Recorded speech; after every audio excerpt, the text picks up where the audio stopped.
నమస్తే. లా excellence Telugu current అఫైర్స్కి స్వాగతం. ముందుగా ఇవాల్టి కొటేషన్ గురించి చెప్తాను చూడండి. Never give up, never give up అన్నది మన కొటేషన్. సో దీనికి మీకు ఒక ఎగ్జాంపుల్ చెప్తాను చూడండి. మనం లాస్ట్ 2 డేస్గా వీడియోస్ చేయలేదు, మీరు గమనించారా? ఇవాళ 27th, 25th, 26th సంబంధించిన వీడియో రికార్డ్ చేయలేదు. ఒకరోజేమో క్లాసెస్ అన్నీ ఫుల్గా ఉండడం, ఒకరోజేమో ట్రైనింగ్ సెషన్స్ అని, మీటింగ్స్ అని ఇలా ఉండడము, ఇలాగా రకరకాల రీజన్స్. సో ఇప్పుడు 27th వీడియో చేస్తున్నాను.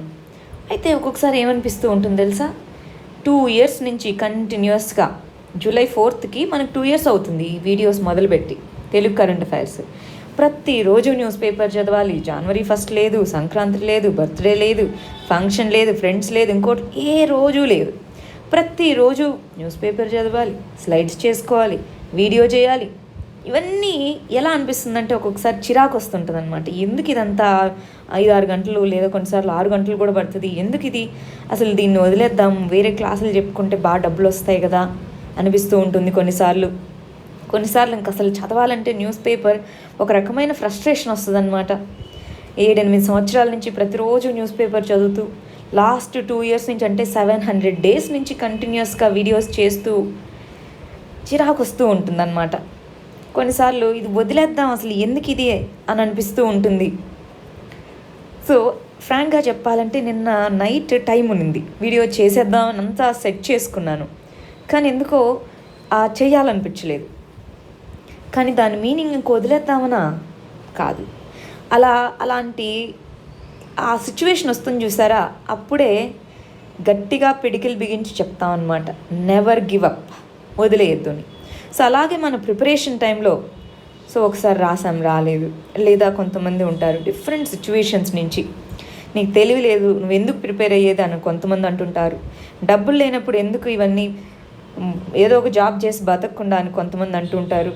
ఇంకొంతమంది ఇంకొక రకాలుగా, కొంతమంది మ్యారేజ్ అయిన వాళ్ళు ఉంటారు, కొంతమంది విమెన్, సో గర్ల్స్ ఉంటారు, నీకు ఎందుకమ్మా ఈ చదువులు ఇవన్నీ అంటుంటారు.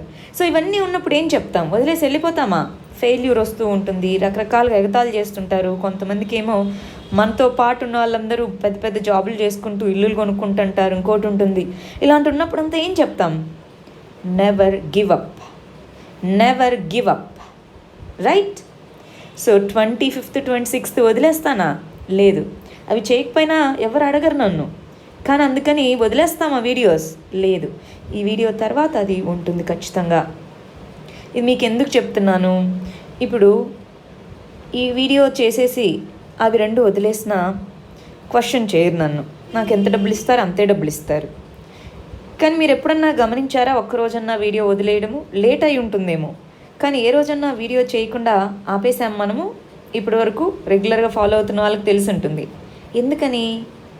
అక్కడే మన పట్టుదల అనేది వస్తుంది. కష్టంగా ఉంది కదా అని చెప్పి వదిలేసి పారిపోవడం కాదనమాట, కష్టంలోంచే బయటికి రావాలి. ఏమంటారు? సరే, మనకి న్యూ ప్రోగ్రామ్స్ అనౌన్స్ చేస్తానని చెప్పాను ఈ వీక్లో. న్యూ ప్రోగ్రామ్స్, ఒకటి డైలీ టెస్ట్ రేపు మనకి, అంటే సండే రోజు మార్నింగ్ 10 నుంచి 12 గంటల మధ్యలో మనకి మంత్లీ కరెంట్ అఫైర్స్ టెస్ట్ అనేది ఉంటుంది. ఇది ఫ్రీ టెస్ట్, అందరూ ఎన్రోల్ అవ్వచ్చు. ఈలర్న్ అన్న ప్లాట్ఫామ్లో అనమాట. ఏమన్నా దానికి సంబంధించి డౌట్స్ ఉంటే ఈ పర్టికులర్ ఫోన్ నెంబర్కి మీరు కాల్ చేసి కనుక్కోవచ్చు, దీంట్లో రిజిస్టర్ అవ్వచ్చు. దీనికి సంబంధించిన లింక్ని వీడియో డిస్క్రిప్షన్లోను మన టెలిగ్రామ్ ఛానల్లోను రెండిట్లో ప్లేస్ చేయడం జరుగుతుంది. ఇది ఆల్ ఇండియా ఆన్లైన్ టెస్ట్ అనమాట. సో ఇంగ్లీష్లో ఉంటుంది టెస్ట్ అన్నది, యూపీఎస్సీ టెస్ట్ అనమాట, కరెంట్ అఫైర్స్ మీద, ఎక్స్క్లూజివ్గా కరెంట్ అఫైర్స్ క్వశ్చన్స్ మీద. సో మీరందరూ కూడా దీంట్లో పార్టిసిపేట్ చేయొచ్చు. అవి కాకుండా చాలా రోజుల నుంచి మీరు అడుగుతున్నారు చూసారా, వాటికి ట్రైనింగ్ సెషన్స్ అవన్నీ కంప్లీట్ అయ్యాయి. రేపు మనకి చూడండి, వీక్లీ తెలంగాణ మరియు ఏపీకి సంబంధించిన కరెంట్ అఫైర్స్, మన స్టేట్ రిలేటెడ్ కరెంట్ అఫైర్స్, మన పిఐబి రిలేటెడ్ కరెంట్ అఫైర్స్, అవి 2 మనం రేపు లాంచ్ చేస్తున్నాము. Monthly current affairs online free test అన్నది ఫస్ట్ టెస్ట్ మనకి రేపు స్టార్ట్ అవబోతుంది. అందరూ కూడా ఎన్రోల్ అయ్యి టెస్ట్లో పార్టిసిపేట్ చేయండి, మీకు స్కోర్సు, మార్క్స్ అవన్నీ వస్తాయన్నమాట.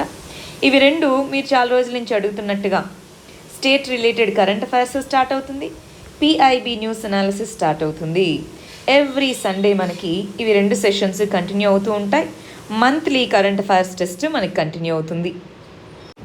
ఇవి కాకుండా ఆల్రెడీ మనం ఈ వీక్లో AP related socio economic survey start చేశాము. టీఎస్ రిలేటెడ్ కూడా చేయండి అని అడుగుతున్నారు. ఖచ్చితంగా అండి, అది మనకు వచ్చినప్పుడు ఖచ్చితంగా TS budget, TS related socio economic survey కూడా మనం చేస్తాము. ప్రస్తుతానికి ఇది రిలీజ్ అయింది కాబట్టి మనం దీని మీద వీడియోస్ చేస్తున్నాము. టీఎస్ ఏపీ మనకి రెండు ఒకటే, మీరు డిస్క్రిమినేషన్ అలాగా ఫీల్ అవ్వద్దు, ఎవరు అలా ఫీల్ అవ్వాల్సిన అవసరం లేదు. స్టూడెంట్స్ అందరూ ఒకటే మనకి. సో అవి రిలీజ్ అయినప్పుడు వాటి మీద కూడా మనం వీడియోస్ చేస్తాము. సరే, నిన్న క్వశ్చన్స్ ఇవ్వలేదు కాబట్టి, నిన్నటి వీడియో లేదు కాబట్టి నేను డైరెక్ట్గా మరి ఇవాళ ఆర్టికల్స్లోకి వెళ్ళిపోతున్నాను. ఆ ముందు ఇచ్చినటువంటి క్వశ్చన్స్కి నెక్స్ట్ మీకు రాబోయే 25th 26th కలిపి ఒక వీడియో చేస్తున్నాను. దాంట్లో మీకు ఆ క్వశ్చన్స్ని ఎక్స్ప్లెయిన్ చేస్తాను.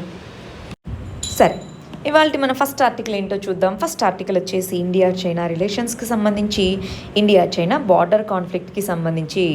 ఇక్కడ ఏం చెప్తున్నారు, ఎల్ఏసీ లదాఖ్లోని ఎల్ఏసీ దగ్గర ఏవైతే కాన్ఫ్లిక్ట్ ఉన్నటువంటి ప్రాంతాలు ఉన్నాయో అక్కడ చైనీస్ యొక్క ట్రూప్స్ అనేవి తగ్గుతూ ఉన్నాయి.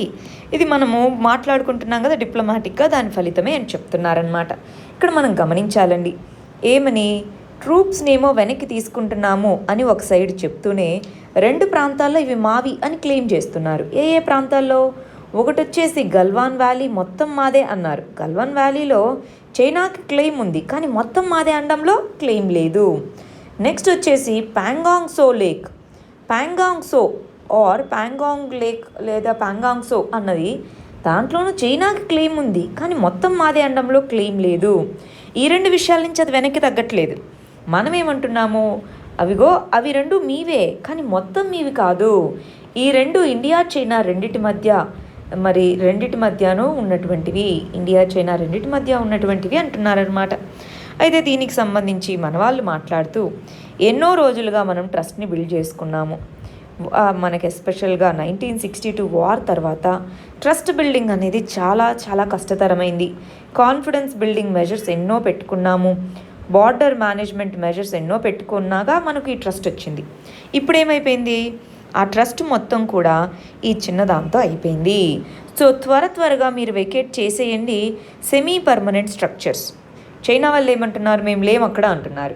కానీ వాళ్ళు లేనప్పటికీ సెమీ పర్మనెంట్ స్ట్రక్చర్స్, పర్మనెంట్ కాదు, అడ్హాక్గా బిల్డ్ చేసుకున్నటువంటి స్ట్రక్చర్స్ ఏవైతే ఉన్నాయో ఆ సెమీ పర్మనెంట్ స్ట్రక్చర్స్ అలానే ఉండిపోయాయి. సో వాటిని కూడా తొలగించాలి. అఫీషియల్గా మీరు చేస్తున్నటువంటి క్లెయిమ్స్ ఏవైతే ఉన్నాయో, గల్వాన్ వ్యాలీకి సంబంధించి పాంగాంగ్ సోకి సంబంధించి క్లెయిమ్స్ ఏవైతే ఉన్నాయో వాటిని మీరు వెనక్కి తీసుకోవాలి అన్నట్టుగా మనం చెప్తున్నాము. బట్ ప్రస్తుతానికి ఇదన్నమాట, ఇవి అప్డేట్స్ కోసం. మనం దీన్ని దేని కింద చదువుకోవాలనుకున్నామండి, అటు ప్రిలిమ్స్ పాయింట్ ఆఫ్ వ్యూలోను ఇటు మెయిన్స్ పాయింట్ ఆఫ్ వ్యూలో రెండిట్లో యూజ్ అవుతాయి. లాస్ట్ 2 monthsగా జరుగుతున్న ఇష్యూస్ని కేర్ఫుల్గా అబ్జర్వ్ చేసుకుంటూ రావాలి. రైట్, అబ్జర్వేషన్ పద్ధతిలో మనం దీన్ని చూసుకోవాలి. కన్సిడరబుల్ ట్రస్ట్ ఏదైతే బిల్డ్ చేయడం జరిగిందో అది పోయినట్టే, ట్రస్ట్ పోతున్నట్టే అన్నట్టుగా చెప్తున్నారనమాట ఇక్కడ. నెక్స్ట్ ఇక్కడ గమనించండి, ఇది వచ్చేసి మణిపూర్లో ఉన్నటువంటి సిచ్యువేషన్కి సంబంధించి. మణిపూర్లో కొంతమంది మేము రిజైన్ చేస్తాము అది ఇది అని చాలా కాన్ఫ్లిక్ట్ జరిగింది కదా. మనము యాంటీ డిఫెక్షన్ లా అసలు ఈ కంటెక్స్లో ఉపయోగపడుతుందా లేదా అని కూడా చదువుకున్నాం. సో లెజిస్లేచర్ దాని యొక్క ఫంక్షనింగ్కి సంబంధించి చదువుకుంటాము. దీంట్లో అసలు ఈ ఇన్స్టెబిలిటీ అనేది ఎందుకు వచ్చింది, మణిపూర్లో ఇన్స్టెబిలిటీ అంటున్నామండి, ఆ ఇన్స్టెబిలిటీకి కారణాలు ఏంటి? రైట్, రెండోది రెసిగ్నేషన్ చేస్తాము, రాజీనామా అంటున్నారు. ఈ రెసిగ్నేషన్ చేస్తే వచ్చేటటువంటి ఇంపాక్ట్ ఏంటి? వీటన్నిటి మధ్యలో యాంటీ డిఫెక్షన్ లా, పార్టీ ఫిరాయింపుల చట్టం యొక్క ఎఫెక్టివ్నెస్ ఏంటి? ఇవేనా మనం చదువుకుంది? సరే, ఫస్ట్ దీన్ని దేని కింద చదువుకోవాలో చెప్తాను చూడండి. ఇది మెయిన్స్ పాయింట్ ఆఫ్ వ్యూలో వెరీ వెరీ ఇంపార్టెంట్. సో ఈ క్వశ్చన్ని మనకు డైరెక్ట్గా మెయిన్స్లో అడగచ్చు అనమాట. సో మెయిన్స్ పాయింట్ ఆఫ్ వ్యూలో చదువుకుంటాం. ఆల్రెడీ మీరు ఆన్సర్స్ కూడా రాశారు, మీకు గుర్తుంటాయి. అసలు ఇన్స్టెబిలిటీ ఎందుకు వచ్చింది? కోయలీషన్ పార్టీ కాబట్టి, సంకీర్ణ ప్రభుత్వం అనేది ఏర్పాటు చేయడం జరిగింది కాబట్టి, అక్కడ ఏర్పడినటువంటి గవర్నమెంట్ ఏమైతే ఉందో అది కోయలీషన్ గవర్నమెంట్. ఏ పార్టీకి మెజారిటీ రాలేదు, దాంతో 2-3 పార్టీలు కలిపి సంకీర్ణ ప్రభుత్వాన్ని ఏర్పాటు చేశాయి. సంకీర్ణ ప్రభుత్వం ఏర్పాటు చేసినప్పుడు ఎప్పుడూ ఇన్స్టెబిలిటీకి మరి అవకాశం అనేది ఉంటుందన్నమాట. ఆ విధంగా మనకి ఈ పర్టికులర్ దీంట్లో ఇన్స్టెబిలిటీ ఏర్పడింది. కొంతమంది ఎమ్మెల్యేస్ మేము రెసిగ్నేట్ చేస్తాము అన్నారు. రెసిగ్నేషన్ చేస్తే ఏమవుతుంది, మనకి పార్టీ మారితే రెసిగ్నేషన్ చేయకుండా పార్టీ మారితే అప్పుడు పార్టీ ఫిరాయింపుల చట్టం వర్తిస్తుంది. అలా కాకుండా డైరెక్ట్గా రిజైన్ చేసేస్తే ఏమవుతుంది, వాళ్ళ సీట్ వేకెంట్ అవుతుంది, మళ్ళీ ఎలక్షన్స్ కండక్ట్ చేయాల్సి ఉంటుంది, బై ఎలక్షన్స్ అంటాం, అలా జరుగుతుంది. ఇంతకుముందేమో ఒక పార్టీ నుంచి ఒక పార్టీకి జంప్ చేసేవాళ్ళు, ఇప్పుడు డైరెక్ట్గా రిజైన్ చేసేసి బై ఎలక్షన్స్లో పార్టిసిపేట్ చేస్తున్నారు. దీన్ని మనం ఏ విధంగా వాడుకోవాలి ఎగ్జామ్ పాయింట్ ఆఫ్ వ్యూకి వచ్చేటప్పటికి, ఇదిగో ఇదే ట్రెండ్ అన్నది మనకి కర్ణాటకలో మనకి రిపీట్ అయింది. కర్ణాటకలోనూ ఇలాగే గవర్నమెంట్ ఫామ్ అయింది. ఇదే ట్రెండ్ అన్నది మనకి మధ్యప్రదేశ్లో రిపీట్ అయింది. ఇదే ట్రెండ్ అన్నది మనకి మహారాష్ట్రలోనూ రిపీట్ అయింది. ఈ విధంగా చేయడం వల్ల అక్కడ గవర్నమెంట్స్ మారుతూ వచ్చాయి. ఇప్పుడు ఇదే ట్రెండ్ మళ్ళీ మణిపూర్, రెసిగ్నేషన్ పాలిటిక్స్ అంటాం వీటిని. సో మణిపూర్లో రిపీట్ అవుతుంది అన్నట్టుగా చూసాము. కాకపోతే ఫైనల్గా రెసిగ్నేషన్స్ అవి ఏవైతే ఉన్నాయో అవి సెటిల్ అయిపోయాయి, కానీ ఇన్స్టెబిలిటీ అయితే ఉంది అని చెప్తున్నారు. ఇప్పుడు ఎవరైతే మేము వెళ్తామని బెదిరించారో మళ్ళీ దానికి ఇన్స్టెబిలిటీ ఉంటుంది కదా. మరి ఈ ఇన్స్టెబిలిటీ అనేది ఇన్హరెంట్గా కొయిలీషన్ గవర్నమెంట్ వల్ల వచ్చింది. డెమోక్రసీలో ఎస్పెషల్లీ మల్టీ పార్టీ డెమోక్రసీ, బహుళ పార్టీలు ఉన్నటువంటి ప్రజాస్వామ్యంలో కొయిలీషన్ గవర్నమెంట్స్ అనేవి ఫామ్ అవ్వడానికి అవకాశం ఉంటుంది. అది ఫామ్ అయినప్పుడు ఇన్స్టెబిలిటీ అనేది బిల్డ్ అవుతూ ఉంటుంది.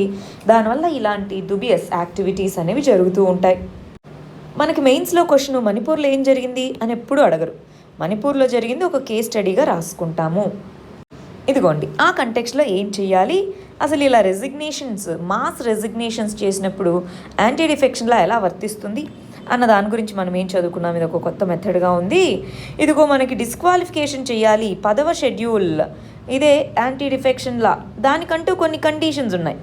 రెసిగ్నేషన్ చేస్తే ఈ కండిషన్స్ ఏవి వర్తించవు. సో దానివల్ల మనకి కన్సర్న్స్ ఏమున్నాయి, రెసిగ్నేషన్, మాస్ డిఫెక్షన్ అన్నది గ్రౌండ్గా దీంట్లో మెన్షన్ చేయలేదు. ఫ్రీక్వెంట్గా మాస్ డిఫెక్షన్స్ అన్నవి ఎలక్టోరల్ డెమోక్రసీనే థ్రెటన్ చేస్తున్నాయి. ఎందుకని, నేను ఓటర్నండి, ఎన్నుకున్నాను, మళ్ళీ అతను రిజైన్ చేసేసి అతను లేదా ఆమె రిజైన్ చేసేసి ఇష్టం వచ్చినట్టుగా పార్టీలు జంప్ అవుతూ ఉంటే నా ఓట్కి, నా యొక్క ఓటు హక్కుకి విలువ ఉంటుందా? రైట్. సో అలాగే 10th షెడ్యూల్ యొక్క ఎఫెక్టివ్నెస్ని క్వశ్చన్ చేయడం జరిగింది ఈ మాస్ రెసిగ్నేషన్ వల్ల. ఇలాంటి కంటెక్స్లో ఇక్కడ గమనించాలి. సుప్రీంకోర్టు తీర్పులు ఏం చెప్పాయి చూడండి. కాన్స్టిట్యూషనాలిటీ 10th షెడ్యూల్ యొక్క అసలు 10th షెడ్యూల్ అన్నది కాన్స్టిట్యూషనల్ అయినా కాదా అని సుప్రీంకోర్టుకి వెళ్తే కిహోతో హోలోహన్ వర్సెస్ జచిల్లు అనేటటువంటి కేసు ఏదైతే ఉందో 10th షెడ్యూల్ అన్నది కరెక్టే. కానీ 10th షెడ్యూల్ కింద ఎవరు డిఫెక్ట్ అయ్యారు, వాళ్ళ మీద ఎటువంటి యాక్షన్ తీసుకోవాలన్న అధికారం స్పీకర్కి ఉంటుందన్నాం కదా. ఆ స్పీకర్ యొక్క నిర్ణయాలను కూడా మేము చూసే హక్కు జ్యుడిషియరీకి ఉంటుంది అని కిహోతో హోలోహన్ కేసులో చెప్పడం జరిగింది. అలా కాకుండా దీనికి సంబంధించి కొన్ని రికమెండేషన్స్ వేరియస్ కమిటీస్ ఇవ్వడం జరిగింది. ఒకటి దినేష్ గోస్వామి కమిటీ. దినేష్ గోస్వామి కమిటీ దేనికి సంబంధించింది, ఎలక్టోరల్ రిఫార్మ్స్, ఎలక్షన్స్కి సంబంధించిన రిఫార్మ్స్ కోసం దినేష్ గోస్వామి కమిటీ రావడం జరిగింది. ఈ దినేష్ గోస్వామి కమిటీ ఏం చెప్పింది, ఇదిగో ఓన్లీ కొన్ని కేసెస్లో మాత్రమే డిఫెక్షన్ వర్తించాలి. ఇదిగో ఒక పర్సన్ పొలిటికల్ పార్టీ యొక్క మెంబర్షిప్ని వాలంటరీగా వదిలేస్తే లేదా ఓటింగ్ అబ్స్టెయినింగ్ అన్న దాని నుంచి పొలిటికల్ పార్టీ యొక్క డైరెక్షన్స్కి అగెయినెస్ట్గా ప్రవర్తిస్తే అప్పుడు మాత్రమే ఈ డిస్క్వాలిఫికేషన్ అనేది ఇంక్లూడ్ చేయాలి అని చెప్పడం జరిగిందనమాట. అయితే 170th లా కమిషన్ రిపోర్ట్ ఏం చెప్పింది, స్ప్లిట్స్, మర్జర్స్ అని కొన్ని ఎక్సెప్షన్స్ ఉన్నాయి. ఆల్రెడీ స్ప్లిట్స్ అన్నది తీసేసాము 91st కాన్స్టిట్యూషనల్ అమెండ్మెంట్ యాక్ట్తో. ఇప్పుడు మర్జర్ అనేది కూడా ఉంది. మర్జర్ అంటే ఏంటి, 2/3 మెంబర్స్ ఒక పార్టీ నుంచి ఇంకొక పార్టీకి మారితే దాన్ని మర్జర్ అంటాం. అప్పుడు డిస్క్వాలిఫికేషన్ ఉండదు అని ఉంది. సో దాన్ని కూడా తీసేయండి. ప్రీపోల్గా మాత్రమే కొయిలీషన్ ఫామ్ అవుతామని చెప్పిన వాటిని అలో చేయండి. ఏవైతే విప్ అనిందో ఓన్లీ క్రిటికల్ సిచ్యువేషన్లో మాత్రమే విప్ జారీ చేయాలి పొలిటికల్ పార్టీస్. వాటిని పాటించకపోతేనే డిస్క్వాలిఫికేషన్ అప్లికబుల్ అయ్యేలాగా చేయండి. ఇలాగ మనకి ఎన్నో కమిటీస్ రెసిగ్నేషన్స్ ఇచ్చాయి. వాటిని మనం పాటించి యాంటీ డిఫెక్షన్ లాని మరి మనము ఇంపార్టెంట్గా చేసుకోవాలి. మాస్ డిఫెక్షన్స్ ఏవైతే చేస్తున్నారో వీళ్ళకి వెంటనే బై ఎలక్షన్స్ ఉన్నాయే, బై ఎలక్షన్స్లో పార్టిసిపేట్ చేయకుండా చేయాలి అన్నట్టుగా కూడా కొన్ని రికమెండేషన్స్ ఉన్నాయి. ఇప్పుడు రెసిగ్నేషన్ చేసి బై ఎలక్షన్స్లో విన్న ఇంకొక పార్టీలోకి వెళ్ళిపోతున్నారు. అలా జరగకుండా ఎన్నికల్లో వాళ్ళని పోటీ చేయనీయకుండా చూడాలి. అలా కూడా కొన్ని రికమెండేషన్స్ ఉన్నాయన్నమాట. నెక్స్ట్ ఆర్టికల్ వచ్చేసి రీసెంట్గా మనకి పతాంజలి వీళ్ళకి సంబంధించి కరోనిల్ అనేటటువంటి మెడిసిన్ని తీసుకొని వచ్చారు కదా, దానికి సంబంధించి ఏంటి ఎలాగా అని చెప్తున్నారు. సైన్స్ వర్సెస్ నాన్సెన్స్ అంటున్నారు. ఇక్కడ సైన్స్ వర్సెస్ నాన్సెన్స్ అని ఎందుకు పిలుస్తున్నారు గమనించాలండి ఒక విషయం.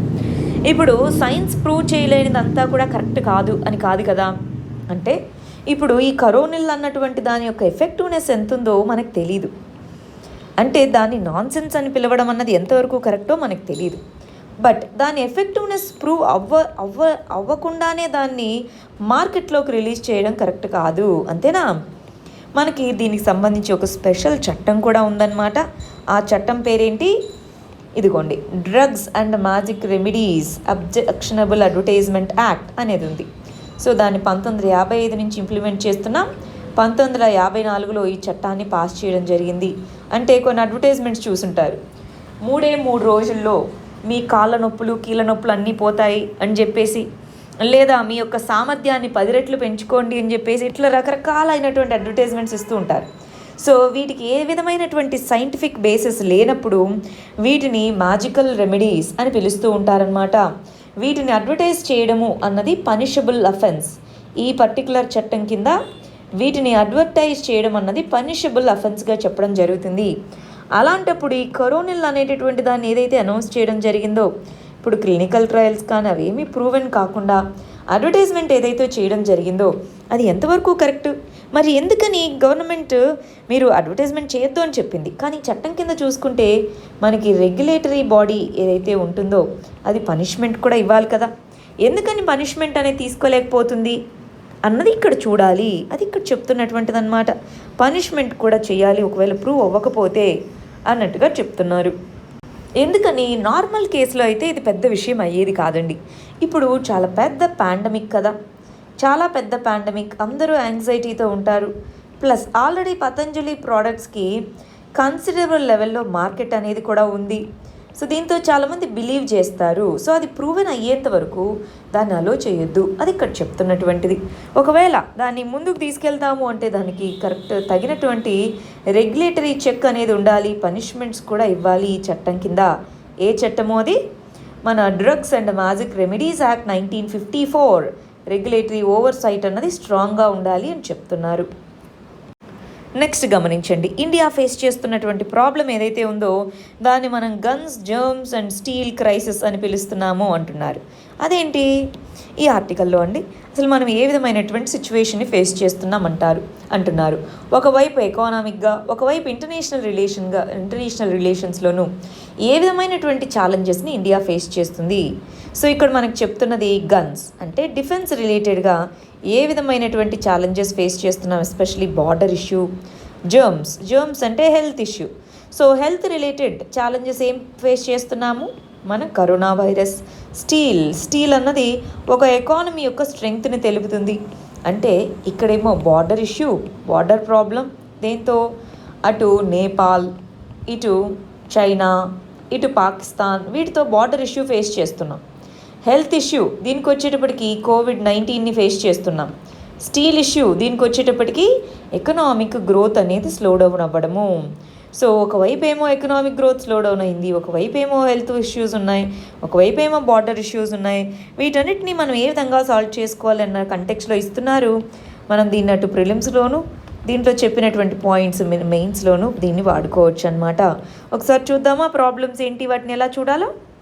ఇదిగోండి, ఇండియా ప్రజెంట్గా ఫేస్ చేస్తున్న ప్రాబ్లమ్స్ని మనం ఇలా డిఫైన్ చేయగలిగితే, గన్స్ ఇది మనకి అటు చైనాతోనూ, అవునా అండి, చైనాతో ఆల్రెడీ మనకి లదాఖ్ ప్రాంతంలో చాలా హ్యూజ్ కాన్ఫ్లిక్ట్ ఉంది.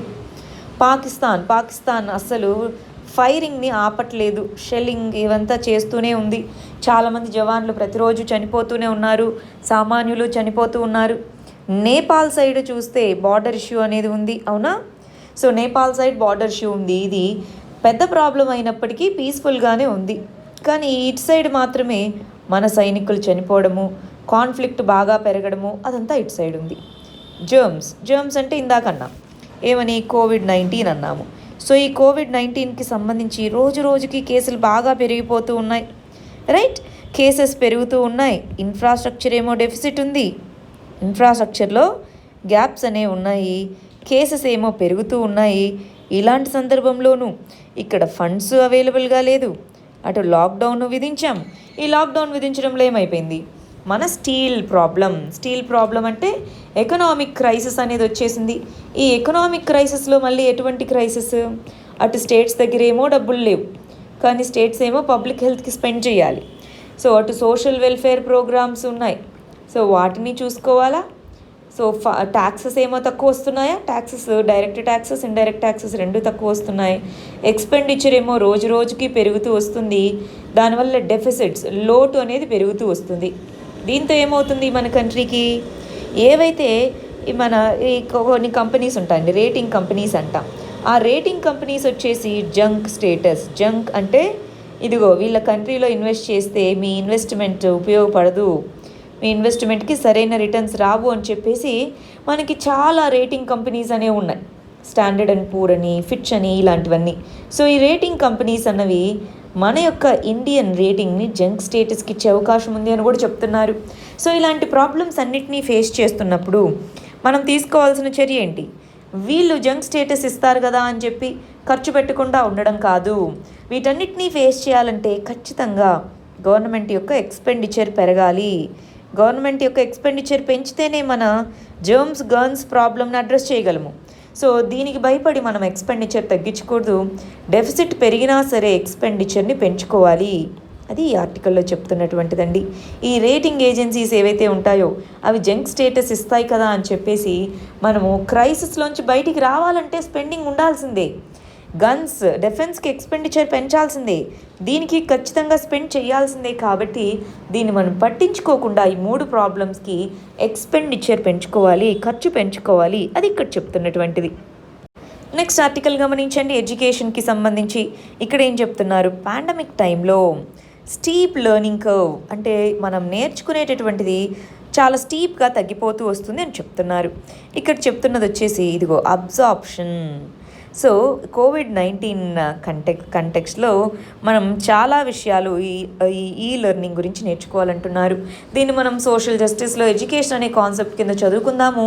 లెర్నింగ్ ఆబ్జెక్టివ్స్కి వచ్చేటప్పటికి ఈ లెర్నింగ్ లేదా ఈ ఎడ్యుకేషన్ అంటాము. ఈ లెర్నింగ్ అన్నది కోవిడ్-19కి ముందు కూడా ఉన్నింది, కానీ ర్యాపిడ్గా పెరిగింది. అవునా, చాలా ర్యాపిడ్గా పెరగడం జరిగింది.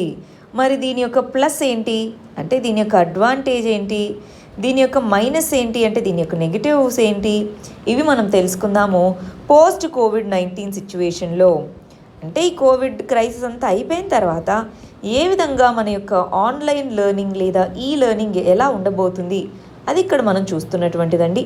దీన్ని మనం అటు ఎస్సేస్లో for example education changing dynamics అని ఒక ఎస్సే ఇచ్చారనుకోండి, అప్పుడు ఎడ్యుకేషన్లో చేంజింగ్ ట్రెండ్స్ అన్నప్పుడు ఈ లెర్నింగ్ గురించి రాయాలా వద్దా, ఖచ్చితంగా రాయాల్సి ఉంటుంది.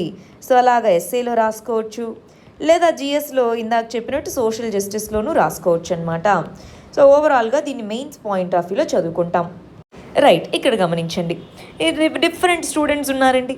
మనకి అర్బన్ ఏరియాస్లో ఉన్న స్టూడెంట్స్, రూరల్ ఏరియాస్లో ఉన్న స్టూడెంట్స్, సెమీ అర్బన్ ఏరియాస్లో ఉన్న స్టూడెంట్స్ అనుకుందాం, ఇదొక కేటగిరీ. నెక్స్ట్ గవర్నమెంట్ స్కూల్స్లో చదువుతున్న స్టూడెంట్స్, ప్రైవేట్ స్కూల్స్లో చదువుకున్నటువంటి students, rich students, poor students. So rich students ఉన్నారు, పువర్ స్టూడెంట్స్ ఉన్నారు. సో ఇన్ని కేటగిరీస్ ఆఫ్ స్టూడెంట్స్ ఉన్నప్పుడు మనకి ఈ లెర్నింగ్ అన్నది ఎవరికి ఎక్కువ మరి అడ్వాంటేజ్ ఉండేటటువంటి అవకాశం ఉందండి, అర్బన్ ఏరియాస్ ప్లస్ రిచ్. అవునా, రూరల్ ఏరియాస్లో ఉండే వాళ్ళకి మనకి డిజిటల్ డివైడ్ అనేటటువంటి ప్రాబ్లం ఉంది. అవునా అండి, డిజిటల్ డివైడ్, ఇంటర్నెట్ ఇష్యూస్ కానివ్వండి, పవర్ ఇష్యూస్ కానివ్వండి, మొబైల్ ఫోన్ యాక్సెస్ కానివ్వండి, అసలు క్లాసెసే కానివ్వండి. సెమీ అర్బన్ ఏరియాస్కి కూడా మనకి పువర్ కమ్యూనిటీ అనేది ఇక్కడ మనకి ఎక్కువ ఇంపాక్ట్ అవుతుంది. అవునా, గవర్నమెంట్ స్కూల్కి సంబంధించి గవర్నమెంట్ అన్నది టీవీ ఛానల్స్, రేడియో ఛానల్స్ ద్వారాను, వీటన్నిటి ద్వారాను క్లాసులు కండక్ట్ చేస్తుంది. అయితే కాంపిటీషన్ ఓవరాల్గా నెక్స్ట్ ఇయర్ ఎగ్జామ్ పెట్టారు. సో ఆ కాంపిటీషన్లో మరి ఎంతవరకు స్కూల్స్ వాటి యొక్క ఇన్ఫ్రాస్ట్రక్చరల్ గ్యాప్స్ ఉన్నాయి లేదా అండి, దేంతో పోలిస్తే ఇన్ఫ్రా గ్యాప్స్ ఎక్కువ ఉన్నట్టు, ప్రైవేట్ స్కూల్స్తో పోలిస్తే. ప్రైవేట్లో మళ్ళీ నార్మల్ చిన్న ప్రైవేట్ స్కూల్స్ ఉన్నాయి మనకి, కార్పొరేట్ గవర్నమెంట్ స్కూల్స్ ఉన్నాయి, ప్రైవేట్ స్కూల్స్.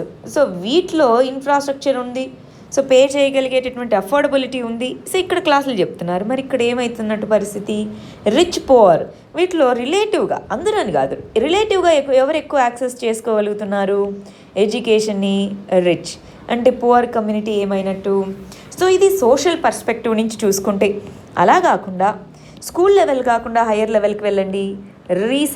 రీసెర్చ్ అన్నది మరి పియర్ రివ్యూ ఉండాలి, ఖచ్చితంగా ఇంటరాక్షన్ అనేది ఉండాలి, అవునా? సో స్కూల్ లెవెల్లో, కాలేజ్ లెవెల్లో జరిగేటటువంటి ఇంటరాక్షన్స్ అనేవి మిస్ అవుతున్నట్టే. రీసెర్చ్ ఏరియాలో మనకి గ్యాప్స్ వస్తున్నట్టే. ప్రాక్టికల్, ఇప్పుడు ల్యాబ్స్ ఇవన్నీ ఎలా వస్తాయి? సో ప్రాక్టికల్స్ వీటన్నిటిలోనూ ప్రాబ్లమ్స్ ఉన్నట్టే. సో మనం ఈ లెర్నింగ్ అన్నది ఇంపార్టెంటే, కానీ దాన్ని అడిషనల్ సోర్స్గా పెట్టుకోవాలి, కానీ ఫుల్ సోర్స్గా కాదు. అది ఇక్కడ చెప్తున్నటువంటిది. ఆలోచించి చూడండి. ఇప్పుడు మీరు చూస్తున్నది, మీరు చాలా మందితో పోలిస్తే మీకున్నటువంటి అడ్వాంటేజెస్ ఎన్నో ఉన్నాయి. అందుకని మీరు ఇవాళ ఈ వీడియో కూర్చొని చూసుకోగలుగుతున్నారు, మీ ఫోన్లోనో ల్యాప్టాప్లోనో ఇంకో చోట. కానీ మనలాగా వీటికి యాక్సెస్ లేని వాళ్ళు ఏమంటారు? సరే, నెక్స్ట్ ఆర్టికల్కి వచ్చేయండి. మైగ్రేషన్ మరియు మైగ్రెంట్ రిలేటెడ్ ఇష్యూస్ గురించి ఈ ఆర్టికల్లో చెప్తున్నారండి. ఇదిగో, living on the margins but central to the ఎకానమీకేమో సెంట్రల్, ఇంపార్టెంట్, కానీ సోషల్గాను ఎకనామిక్గాను వాళ్ళ యొక్క పర్సనల్ స్టేటస్ మార్జినల్గా ఉంది అని చెప్తున్నారు. దీన్ని మనం ఇండియన్ సొసైటీలో మైగ్రేషన్ అనేటటువంటి ఇష్యూ ఉంది. కొంతమందికి ఇది జాగ్రఫీ అనేటటువంటి దీంట్లో కూడా కవర్ అవుతుంది, మైగ్రేషన్, అర్బనైజేషన్ అన్నటువంటివి. సో ఇక్కడ మనం ఏం చూస్తున్నాము, అసలు మైగ్రేషన్ అంటే ఏంటి? ఒక ప్రాంతం నుంచి ఇంకొక ప్రాంతానికి ఎకనామిక్ రీజన్స్ వల్ల కానీ, సోషల్ రీజన్స్ వల్ల కానీ షిఫ్ట్ అవ్వడము, మూవ్ అవ్వడము, దాన్ని మనం మైగ్రేషన్ అంటాం. జనరల్గా మనకి రూరల్ ఏరియాస్ నుంచి అర్బన్ ఏరియాస్కి మైగ్రేషన్ అనేది అవుతూ ఉంటారనమాట. దీంట్లో పుష్ మైగ్రేషన్ అంటే వాళ్ళు ఉండేటటువంటి ప్లేస్లో ఇంకక్కడ అస్సలు ఉండే పరిస్థితి లేదు, అలాంటప్పుడు వచ్చేదాన్ని బలవంతంగా వాళ్ళు మారాల్సి వస్తుంది. పుల్ అంటే ఎడ్యుకేషన్ కోసం, మంచి జాబ్ ఆపర్చునిటీస్ వస్తాయని చెప్పి మారడం. సో ఇలాగా మైగ్రేషన్ అనేది 2 రకాలుగా ఉంటుంది, రైట్?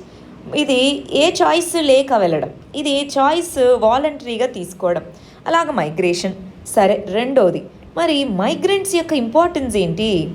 మైగ్రెంట్స్ ఇంపార్టెంట్ అంటున్నారు కదా, సో ఇంపార్టెన్స్ ఏంటి? మరి వాళ్ళు ఫేస్ చేస్తున్నటువంటి ప్రాబ్లమ్స్ లేదా ఛాలెంజెస్ ఏంటి అన్నది మనం తెలుసుకుందాం. ప్రాబ్లమ్స్ ఏంటి, ఛాలెంజెస్ ఏంటి, ఇంపార్టెన్స్ అన్నది మనకు తెలుస్తూ ఉంటుంది.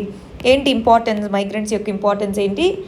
అర్బన్ ఏరియాస్లో కానివ్వండి, అగ్రికల్చరల్ ఏరియాస్లో కానివ్వండి, వర్క్ ఫోర్స్గా ఉపయోగపడతారు. దాంతోపాటు మన ఇండియాలో చీప్ లేబర్ కాస్ట్ ఉండడానికి వన్ ఆఫ్ ద రీజన్స్ ఏంటి? చీప్ లేబర్ కాస్ట్ ఉండడానికి one of the reasons migrant labour అన్నమాట. మరి ఇవన్నీ ఎకానమీకి సెంట్రల్ కదా అండి. సో ఇవన్నీ కూడా ఎకనామిక్ డెవలప్మెంట్కి ఇంపార్టెంట్. ఎకానమీ డెవలప్ అవ్వాలంటే మైగ్రెంట్స్ చాలా చాలా ఇంపార్టెంట్. అందుకే మీరు గమనిస్తే కేరళ, మహారాష్ట్ర మళ్ళీ మీ వాళ్ళని పంపించండి అని యూపీని వీళ్ళని అడిగితే, ఇదిగో మేము ఇష్టం వచ్చినట్టు మా వాళ్ళని పంపించము, ఇప్పటి నుంచి మా వాళ్ళకు మేము ఎంప్లాయ్మెంట్ ఆపర్చునిటీస్ కల్పించేలాగా చూసుకుంటాము, చాలా రెస్ట్రిక్షన్స్ ఉంటాయి అన్నట్టుగా చెప్పడము. సో ఎందుకు వీళ్ళు అడుగుతున్నారు కర్ణాటక, మహారాష్ట్ర? ఎకనామిక్గా ఇంపార్టెంట్, కానీ వాళ్ళు ఎన్నో ప్రాబ్లమ్స్ని ఫేస్ చేస్తున్నారు. అక్కడ ఉన్న వర్క్ ప్లేసెస్లో అవేంటో చూద్దామా? మనం గమనించే ఉంటాం, చాలామంది కాలినడకన జేబులో డబ్బులు లేకుండా నడుచుకుంటూ వెళ్ళిన ఎన్నో సందర్భాలు ఉన్నాయి కోవిడ్-19 లాక్డౌన్ మొదలయ్యాక, అవునా? అంటే సోషల్గా ఎంతో వల్నరబుల్, కానీ అన్ని రోజులు వర్క్ ఫోర్స్ గాను, చీప్ లేబర్ గాను ప్రొవైడ్ చేసినందుకు ఎకానమీకి ఎంతో బెనిఫిట్ ఇచ్చారు, కానీ సోషల్గా చాలా మార్జినలైజ్డ్గా ఉంటున్నారంటున్నారు. అటు ప్రిలిమ్స్, ఇటు మెయిన్స్ రెండిట్లోనూ చాలా ఇంపార్టెంట్ టాపిక్ అండి మైగ్రేషన్ అన్నది. ఇక్కడ గమనించండి, ఇండియాలో మైగ్రేషన్ ప్యాటర్న్స్ చూడండి ఎక్కడ ఎక్కువగా ఉన్నాయో. సో మైగ్రేషన్ ప్యాటర్న్స్ అనేవి ఎక్కడెక్కడ ఎక్కువగా ఉన్నాయి అని మనం చూస్తే, ఇదిగో ఈ సర్కిల్ లాగా ఉన్నాయా, ఇక్కడ సీజనల్ మైగ్రేషన్, సీజనల్గానే అగ్రికల్చరల్ మైగ్రేషన్ అన్నమాట. ఇక్కడ గమనించండి, యూపీ మరియు బీహార్ నుంచి ఎక్కువ మంది మైగ్రేట్ అవుతున్న వాళ్ళు ఉన్నారు. ఇదిగో ఇక్కడ మన హర్యానా, హిమాచల్ ప్రదేశ్ వీటి నుంచి మైగ్రేట్ అవుతున్న వాళ్ళు, రాజస్థాన్ నుంచి మైగ్రేట్ అవుతున్న వాళ్ళు, కేరళ ఈ ప్రాంతాల నుంచి మైగ్రేట్ అవుతున్న వాళ్ళు ఉన్నారు, ఒడిస్సా నుంచి మైగ్రేట్ అవుతున్న వాళ్ళు ఉన్నారు అని చెప్తున్నారు. సో మైగ్రేషన్ అనేది ఇక్కడి నుంచి చాలా ఉంది అని చెప్తున్నారు. మరి అసలు ఇంతకీ మైగ్రేషన్ ఎందుకు అవుతుంది మనకి ఇండియాలో? మైగ్రేషన్ ఉందని చెప్తున్నారు కదా, ఎందుకని, రీజన్స్ ఏంటి, మరియు దానికి ఉన్న ట్రెండ్స్ ఏంటి, అవి ఒక్కసారి మనం ఇక్కడ గమనిద్దామండి. రీజన్స్ చూడండి, వర్క్ కోసం, బిజినెస్ కోసం, ఎడ్యుకేషన్, మ్యారేజ్, ఆఫ్టర్ బర్త్, ఇలా రకరకాలు ఉన్నాయి. ట్రెండ్స్ మనం చూసుకుంటూ వస్తే ఇది సెన్సస్ జనాభా లెక్కల ప్రకారం మనం చూసుకుంటూ వస్తే 2011లో మైగ్రేషన్ అనేది పెరుగుతూ వస్తూ ఉంది అని చెప్తున్నారు. ఇంట్రాస్టేట్, ఇంటర్ స్టేట్, రెండు రాష్ట్రాల మధ్య అయితే ఇంటర్ స్టేట్ అంటాము, ఒకే రాష్ట్రంలో అయితే మనము ఇంట్రా మైగ్రేషన్ అని పిలుస్తూ ఉంటామన్నమాట. ఏమేం ఛాలెంజెస్ ఫేస్ చేస్తున్నాడు అక్కడ వాళ్ళు, మన వాళ్ళు?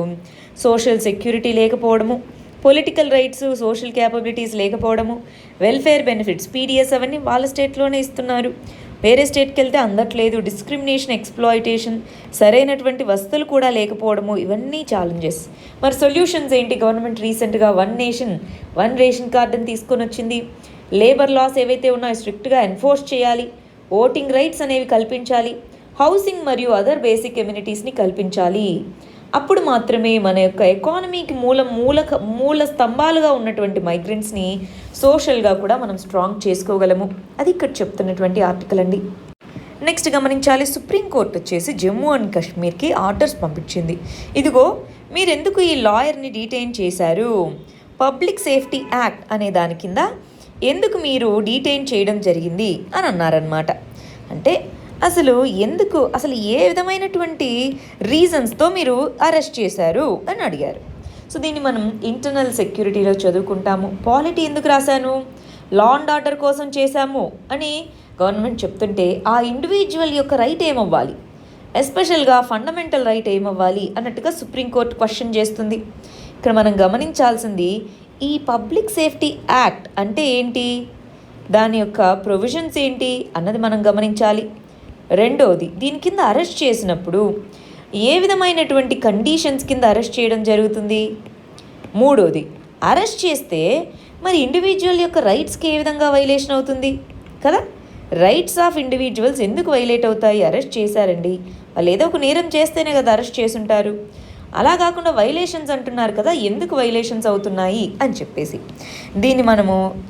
మనం దీన్ని కూడా prelims and mains point of వ్యూలో రాసుకోవచ్చు.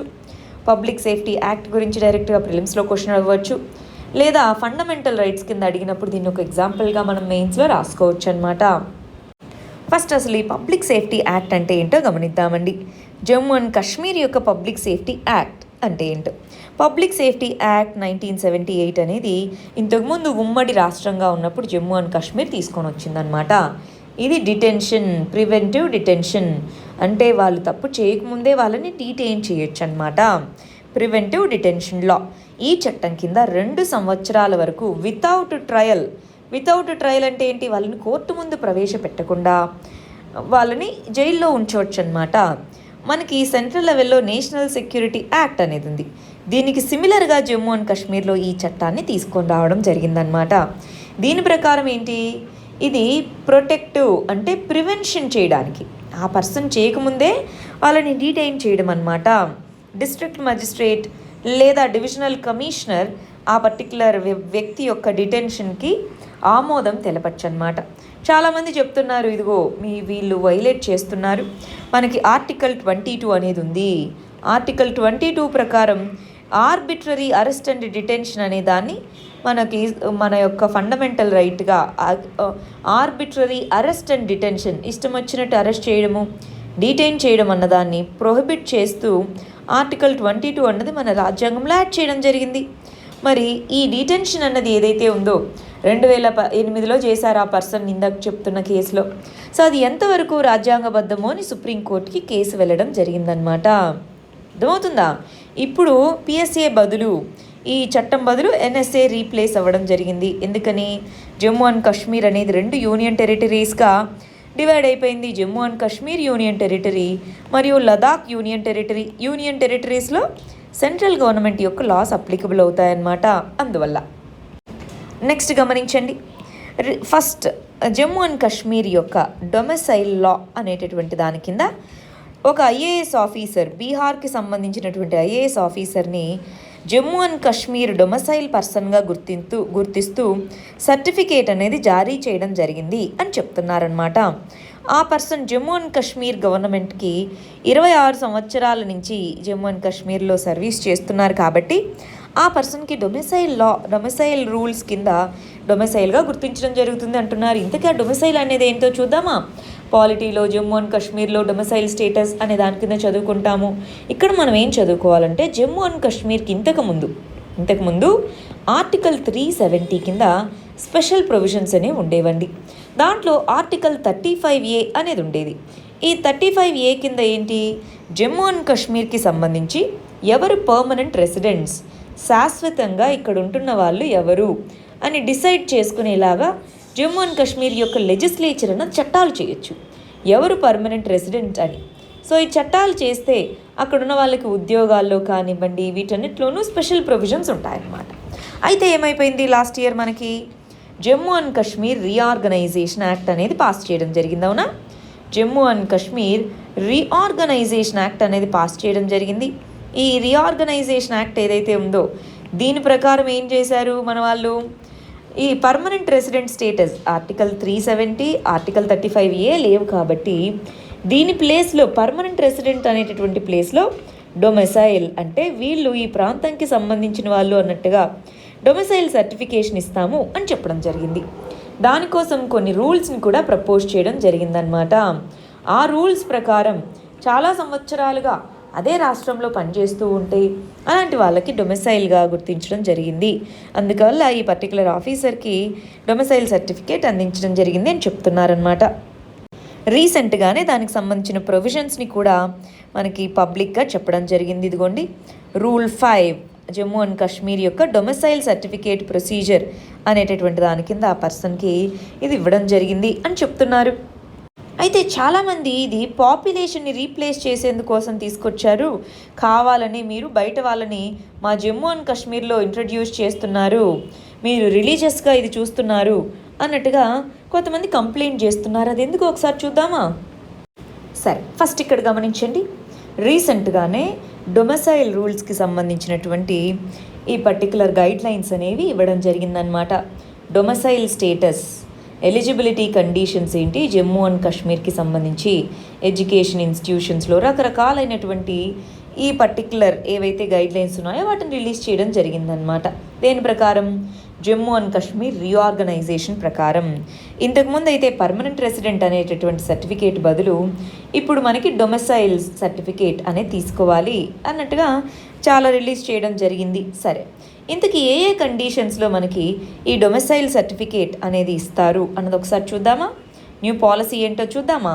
ఒకసారి పాలసీ చూస్తే మనకి దాంట్లో ఉన్న క్రిటిసిజం ఇక్కడ రాయడం జరిగింది. ఫస్ట్ పాలసీ చూద్దాం. ఇదిగో డొమిసైల్ సర్టిఫికేట్కి సంబంధించి ఏవేవైతే ఉన్నాయో ఒకసారి చూడండి.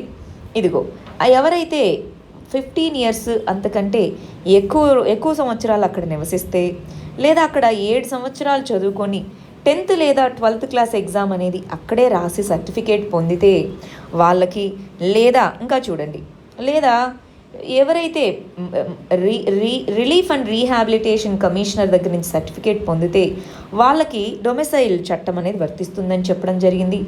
దాంతోపాటు సెంట్రల్ గవర్నమెంట్ అఫీషియల్స్, వాళ్ళలో all India services, public sector units, autonomous bodies అంటే సెబీ, ఆర్బీఐ ఇలాంటివి, statutory bodies, central universities, research institutions, వాటిలో అక్కడ 10 సంవత్సరాలు అంతకంటే ఎక్కువ ఉంటే వాళ్ళని డొమిసైల్స్గా గుర్తిస్తాము అని చెప్పడం జరిగిందనమాట. దాంతోపాటు ఇంకెవరెవరికి వర్తిస్తుందని చెప్పారు? చిల్డ్రన్, ఎవరికి జమ్మూ అండ్ కాశ్మీర్లో బయట ఉండి వాళ్ళ బిజినెస్ కోసం వాళ్ళు బయట నివసిస్తూ ఉన్న జమ్మూ అండ్ కాశ్మీర్కి సంబంధించిన రెసిడెంట్స్ అయితే వాళ్ళ చిల్డ్రన్కి జమ్మూ అండ్ కాశ్మీర్ యొక్క డొమిసైల్ అనేది వర్తిస్తుందన్నారు. మనకు పార్టీషన్ జరిగినప్పుడు వెస్ట్ పాకిస్తాన్ నుంచి, ఇప్పుడున్న పాకిస్తాన్ని ఇంతకుముందు వెస్ట్ పాకిస్తాన్ అనేవాళ్ళు, ఈస్ట్ పాకిస్తాన్ అండ్ బంగ్లాదేశ్ అనేవాళ్ళు అనమాట. సరే, వెస్ట్ పాకిస్తాన్ నుంచి వచ్చిన రెఫ్యూజీస్ ఎవరైతే విమెన్ ఉన్నారో వాళ్ళ చిల్డ్రన్ నాన్ లోకల్స్ కనుక మ్యారీ చేసుకున్న వాళ్ళు కూడా జమ్మూ అండ్ కాశ్మీర్ కిందికి వస్తారు అని చెప్తున్నారనమాట. సో ఈ విధంగా వీళ్ళందరికీ డొమిసైల్ చట్టాలు వర్తిస్తాయి. వీళ్ళందరికీ డొమిసైల్ సర్టిఫికేట్ ఇవ్వాలి. మనకి కొంత టైం పీరియడ్ ఉంటుంది, అంతలోపు ఇవ్వకపోతే పనిష్మెంట్ కూడా ఉంటుందని చెప్పడం జరిగింది. అయితే అక్కడున్న పొలిటికల్ పార్టీస్ ఏమంటున్నాయి, ఇదిగో ఇంతకుముందు ఎవరు పర్మనెంట్ రెసిడెంట్ ఎవరు కాదు అని డిసైడ్ చేసేటటువంటిది ఓన్లీ స్టేట్ లెజిస్లేచర్కి ఉండేది. ఇప్పుడు మీరు ఆ పవర్ తీసేశారు, రిలీఫ్ కమిషనర్ వీళ్ళకి ఇవ్వడము. దీనివల్ల మీరు ఏం చేస్తున్నట్టు, ఇక్కడ ఉన్నటువంటి పాపులేషన్ని రీప్లేస్ చేస్తున్నట్టు. మెజారిటీ ముస్లిం స్టేట్ ఓన్లీ ఇప్పుడు జమ్మూ అండ్ కాశ్మీరే ఉంది, దాన్ని పాపులేషన్ రీప్లేస్మెంట్ చేయడానికే గవర్నమెంట్ ఇలా చేస్తుంది అన్నట్టుగా కొంతమంది క్రిటిసైజ్ చేస్తున్నారు. బట్ నిజంగా అక్కడ మనం పరిస్థితులు గమనించి చూస్తే ఈ విధమైనటువంటి కండిషన్స్ ఇవ్వడం అక్కడ అవసరమే అండి కదా. ఇప్పుడు అక్కడే చదువుకొని అక్కడే ఉన్న వాళ్ళకి అక్కడ రెసిడెన్స్ ఇవ్వకుంటే మరి మిగిలిన స్టేట్స్ ఎలా యాక్సెప్ట్ చేస్తాయి కదా. సో అందుకని పాపులేషన్ రీప్లేస్మెంట్ అన్నది ఆర్గ్యుమెంట్ ఏదైతే ఉందో అది చెల్లకపోవచ్చు, అది ఇక్కడ మనం చెప్తున్నటువంటిది. నెక్స్ట్ ఆర్టికల్ గమనించండి. మనకి నిన్న ఇంటర్నేషనల్ డ్రగ్ ట్రాఫికింగ్ డే అనే దాన్ని మనము సెలబ్రేట్ చేసుకుంటాం అన్నమాట. మరి డ్రగ్ ట్రాఫికింగ్ యొక్క సిచ్యువేషన్ ఎలా ఉంది ఇండియాలో, దానికి సంబంధించి మనం దాని ఇంటర్నల్ సెక్యూరిటీలో చదువుకుంటాము. డ్రగ్ ట్రాఫికింగ్, డ్రగ్ ట్రేడ్ ఎలా ఉంది అని చెప్పేసి మనకి రీసెంట్గా ఏది రిలీజ్ చేయడం జరిగింది, United nations office on drugs and crime అనేటటువంటిది వరల్డ్ డ్రగ్ రిపోర్ట్ని పబ్లిష్ చేయడం జరిగింది. సో వరల్డ్ డ్రగ్ రిపోర్ట్ అనే దాన్ని పబ్లిష్ చేయడం జరిగింది. సో దీని నుంచి ప్రిలిమ్స్ క్వశ్చన్ ఇలా అడుగుతూ ఉంటారు, వరల్డ్ డ్రగ్ రిపోర్ట్ అనే దాన్ని యాన్యువల్గా ఎవరు పబ్లిష్ చేస్తారు అని అడిగి ఆప్షన్స్ ఇస్తూ ఉంటారు. అప్పుడు ఏం చెప్తాం, United nations office on drugs and crime అని అంటూ ఉంటాం. UNODC అనేటటువంటిది వరల్డ్ డ్రగ్ రిపోర్ట్ అనే దాన్ని పబ్లిష్ చేస్తూ ఉంటుంది అని చెప్తుంటాం. రెండోది మనకి కోవిడ్-19 టైంలో ఈ రిపోర్ట్ ఏం చెప్తుందో తెలుసా, కోవిడ్-19 టైంలో చాలామంది జాబ్స్ అనేవి పోవడంతో ఇలాంటి ఇల్లీగల్ ట్రేడ్లో వీళ్ళ నెట్వర్క్లో చిక్కుకుపోతున్నారు. ఆ ట్రేడ్లో వీళ్ళు కూడా పార్టిసిపేట్ చేస్తున్నారు, జాబ్ని లూజ్ అయిన వాళ్ళు. సో ఈ ట్రెండ్ని త్వరగా అరికట్టాలి. మూడోది కోవిడ్-19 దీనివల్ల వచ్చిన డిప్రెషన్ వల్ల చాలామంది ఈ నార్కోటిక్స్, ఈ డ్రగ్స్ని వీటిని తీసుకుంటున్నారు. సో దీనికి సంబంధించి మెజర్స్ అనేవి ఏ గవర్నమెంట్కి ఆ గవర్నమెంట్ అనేవి తీసుకోవాలి అంటున్నారు. సరే, ఇవంతా కూడా ప్రిలిమ్స్ పాయింట్ ఆఫ్ వ్యూలో చదువుకుంటాం. మరి మెయిన్స్ పాయింట్ ఆఫ్ వ్యూలోకి వచ్చేటప్పటికి ఇండియా యొక్క సిచ్యువేషన్ ఏంటి, ఈ విధమైనటువంటి డ్రగ్ ట్రాఫికింగ్ వీటన్నిటిలో ఇండియాస్ సిచ్యువేషన్ ఏంటి, ఇండియా తీసుకున్నటువంటి మెజర్స్ ఏంటి, అది మనం కంపల్సరీగా చదువుకోవాలండి. చాలా ఇంపార్టెంట్. ఇంటర్నల్ సెక్యూరిటీలో ఆల్రెడీ UPSCలో దీనికి సంబంధించిన క్వశ్చన్స్ ఇంతకుముందు కూడా అడుగున్నారనమాట. ఫస్ట్ అసలు ఈ నార్కోటిక్ డ్రగ్స్ ఏవైతే ఉన్నాయో వాటి యొక్క యూజ్ అండ్ సిచ్యువేషన్ ఎలా ఉంది, దానికి సంబంధించి national survey on extent and pattern ఒక రిపోర్ట్ ప్రకారం మనం ఇక్కడ చూస్తే క్యానబీస్ అంటున్నాం. ఇలాగా ఈ క్యానబీస్ అనేవి ఆకులు లాంటివి అనమాట. సో దీంట్లో మనకి ఎంతమంది యూజ్ చేస్తున్న వాళ్ళు ఉన్నారు, 2.8% మంది, అంటే అప్రాక్సిమేట్గా 3.1 కోట్ల మంది ఈ పర్టికులర్ నార్కోటిక్స్ని యూజ్ చేస్తున్నారు. ఓపియాయిడ్స్ అంటే ఈ విధంగా మనకి ట్యాబ్లెట్స్ రూపంలోనూ పౌడర్ రూపంలోనూ ఉంటుంది. సో దాన్ని 2.1% పాపులేషన్ దీన్ని వినియోగిస్తున్నారంటున్నారు. ఇక్కడ గమనించారు. ఇన్హేల్ చేసేవన్నమాట. దీని యొక్క యూజ్ చాలా పెరుగుతూ వస్తుంది. ఇక్కడ అన్నిటికంటే చాలా డేంజరస్ ట్రెండ్ ఏంటో తెలుసా, చిల్డ్రన్లో కూడా డ్రగ్ యొక్క యూజ్ అనేది పెరుగుతూ వస్తుంది. గమనిస్తున్నారా, చిల్డ్రన్లో చైల్డ్ డ్రగ్ అబ్యూజ్ అంటాం, ఇది పెరుగుతూ వస్తుంది. ఇక్కడ చూడండి, మోస్ట్ కామన్లీ యూజ్డ్ సబ్స్టాన్సెస్లో క్యానబీస్, ఓపియాయిడ్స్, ఈ భాంగ్ అంటుంటారు, భాంగ్, గంజా. సో అవి ఈ ఇంజెక్షన్స్ రూపంలోను పౌడర్స్ రూపంలోను ఇలా తీసుకుంటున్నటువంటి పాపులేషన్ అన్నది పెరుగుతూ ఉంది. అన్నిటికంటే ఇంపార్టెంట్ వచ్చేసి స్కూల్ చిల్డ్రన్ మరియు స్కూల్ అండ్ కాలేజ్ గోయింగ్ స్టూడెంట్స్లో కూడా ఈ ట్రెండ్ అనేది బాగా పెరుగుతూ కనిపిస్తుంది. సో ఇది మనకి ఇప్పుడు వరీయింగ్ ట్రెండ్ అనమాట. దీన్ని మనం ఎలా అరికట్టాలన్నది చూసుకోవాలి. అసలు మన ఇండియాలో దీని యొక్క నేచర్ పెరగడానికి రీసెంట్గా మనకి డ్రగ్ ట్రేడ్ అన్నది, డ్రగ్ ట్రాఫికింగ్ అన్నది పెరగడానికి రీజన్ ఏంటో తెలుసా, మన ఇండియా అన్నది ట్రాన్సిట్ కంట్రీ అంటే ఏంటి, డ్రగ్స్ మన దగ్గర ప్రొడ్యూస్ చేసేది వేరే చోట, అమ్మేది వేరే చోట. కానీ అమ్మే ప్లేస్కి ప్రొడ్యూస్ చేసే ప్లేస్కి మధ్యలో ఉండేటటువంటి ప్లేసెస్ ఉంటాయే వాటిని ట్రాన్సిట్ జోన్స్ అంట. ఇక్కడ ఇరాన్, పాకిస్తాన్, ఆఫ్ఘనిస్తాన్ వీటిలో ఎక్కువ ప్రొడ్యూస్ చేస్తూ ఉంటారు. సో వీటి నుంచి ఇటు సైడ్కి స్మగ్లింగ్ కానీ ఇల్లీగల్గా ట్రేడ్ చేస్తున్నప్పుడు ఈ బార్డర్లో మనకి స్మగ్లింగ్ అనేది డ్రగ్ ట్రేడ్ ఎక్కువగా ఉంది. అదే మన ఈస్టర్న్ సైడ్ చూస్తే మయన్మార్, లావోస్, వియత్నాం, థాయిలాండ్ ఇక్కడ కూడా మనకి డ్రగ్స్ ఎక్కువ ప్రొడ్యూస్ చేస్తున్నారు, వాటిని ట్రేడ్ చేస్తున్నారు. ఇక్కడ ఈ మూడు ఇరాన్, ఆఫ్ఘనిస్తాన్, పాకిస్తాన్ని గోల్డెన్ క్రిసెంట్ అని, ఇటు సైడ్ మయన్మార్, లావోస్, వియత్నాం, థాయిలాండ్ని గోల్డెన్ ట్రయాంగిల్ ప్రాంతం అంటాము. మనది గోల్డెన్ క్రిసెంట్కి గోల్డెన్ ట్రయాంగిల్ ప్రాంతానికి మధ్యలో ఉన్నటువంటి ట్రాన్సిట్ ప్రాంతం అవ్వడంతో ఎస్పెషల్గా బార్డర్ ఏరియాస్లో మనకున్నటువంటి ల్యాండ్ బార్డర్ కానివ్వండి, మ్యారిటైమ్ బార్డర్ కానివ్వండి, బార్డర్ ఏరియాస్లో ఎక్కువగా ఈ డ్రగ్ యొక్క అబ్యూజ్ అనేది ఎక్కువగా ఉంటుంది. అందుకే నార్త్ ఈస్టర్న్ స్టేట్స్, ఇటు సైడ్ చూస్తే పంజాబ్, జమ్మూ ప్రాంతాలు ఇక్కడ ఎక్కువగా మనకి దీని యొక్క యూజ్ ఉంటుంది. మరి నిన్న వరల్డ్ డ్రగ్ ప్రివెన్షన్ డే సందర్భంగా international day against drug abuse and illicit trafficking, దీని సందర్భంగా మనం మన యాన్యువల్ ప్లాన్, ఇదిగోండి annual anti drug action plan అనేటటువంటి దాని కింద 272 వల్నరబుల్ డిస్ట్రిక్ట్స్ని మనం గుర్తించడం జరిగింది. వాటన్నిటిలోనూ డ్రగ్స్ని ప్రివెంట్ చేసేదాగా నషాముక్త్ భారత్ అనే దాన్ని తీసుకొని రావడం జరిగింది. నషాముక్త్ భారత్ అంటే ఏంటి? కమ్యూనిటీ అవుట్ రీచ్ ప్రోగ్రామ్ అనమాట. అంటే కమ్యూనిటీని దృష్టిలో ఉంచుకొని ఇదిగో వీటిని వాడడం వల్ల ఇటువంటి నెగిటివ్ ఇంపాక్ట్స్ ఉంటాయి, ఇలాగా కమ్యూనిటీ అవుట్ రీచ్ ప్రోగ్రామ్ కోసం మన గవర్నమెంట్ తీసుకొని వచ్చినటువంటి ప్రోగ్రాం పేరేంటి? నషాముక్త్ భారత్ అనేటటువంటి దాని కింద తీసుకొని రావడం జరిగిందనమాట. దీన్ని ఎవరు తీసుకొని వచ్చారు? డ్రగ్స్ వీటన్నిటికీ సంబంధించి ఎస్పెషల్గా యంగ్ పీపుల్ ఎక్కువ ఉందన్నాం కదా. So ministry of social justice and empowerment అనేది దీని కింద తీసుకొని రావడం జరిగిందండి. సో ఏ విధంగా స్ట్రాటజీ ఉండాలి ఏంటి అని చెప్పేసి దీని కింద రీహాబిలిటేట్ చేయడము, అవేర్నెస్ కల్పించడము, ఎస్పెషల్లీ స్కూల్ లెవెల్లోనూ కాలేజ్ లెవెల్లోనూ ప్రివెన్షన్ ఎలా చేయాలి అన్న దానికోసం ఈ నషాముక్త్ భారత్ అనే దాని కింద మెజర్స్ తీసుకోవడం జరిగిందని చెప్తున్నారు. సరే, దీనికి సంబంధించి ఈ ఇంటర్నేషనల్ డేని ఎందుకు సెలబ్రేట్ చేసుకుంటాము ఏంటి దానికి సంబంధించిన విషయాలు చూద్దామా. International day against drug abuse and illicit trafficking అంటున్నాము. ఇది 26 జూన్న మనం సెలబ్రేట్ చేసుకుంటాం. ఎందుకని 1988లో ఇంటర్నేషనల్ సొసైటీ అనేది డ్రగ్ అబ్యూజ్ ఉండకూడదు అని చెప్పేసి మనము ఆ రోజున దీన్ని తీసుకోవడం జరిగింది. ఒక ప్లెడ్జ్ని తీసుకోవడం జరిగింది. అందువల్ల మనం దీన్ని ఇంటర్నేషనల్ డే అగెయిన్స్ట్ డ్రగ్ అబ్యూస్గా మనం సెలబ్రేట్ చేసుకుంటాం అన్నమాట. ఇండియాలో ఉన్నటువంటి చట్టాలు ఏంటి డ్రగ్ అబ్యూస్ని తగ్గించేదానికి? Narcotic drugs and psychotropic substances act అని ఉంది. సో ఇల్లీగల్ ట్రేడ్ని వీటన్నిటిని కూడా పనిషబుల్ చేస్తుంది. దాంతోపాటు prevention of illicit trafficking narcotic drugs act అని ఉంది.